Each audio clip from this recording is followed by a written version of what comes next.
ఒక సైన్స్ అంత ఈజీగా అర్థమవుతుందా? 10 క్లాసులు అటెండ్ అయితే కానీ ఒక సైన్స్ పాఠం అర్థం కాదు. 10 ప్రవచనాలు మఠం వేసుకుని వింటే కానీ ఆధ్యాత్మిక జ్ఞానం అర్థం కాదు. అంత లోతైనదండి ఇక్కడ. అందుకే శివుడంటే నాశనకారకుడు అనుకోవద్దు. మరి మృత్యుంజయుడు ఎలా అయ్యాడే నాశనకారకుడైతే?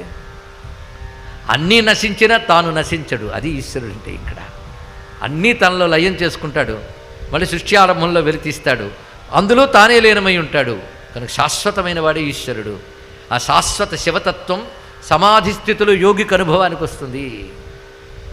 అందుకే శివుడంటే సమాధి స్థితిలో యోగికి అనుభవానికి వచ్చేటువంటి ఏ ఆనందం ఉందో అదే శివుడు. అందుకే వివేకానంద మొదలైన వారు అలాంటి శ్లోకం చదివి ఆనందించారంటే జ్ఞానులకు ఆనందం కలిగించే భావం చెప్పాడు ఇక్కడ.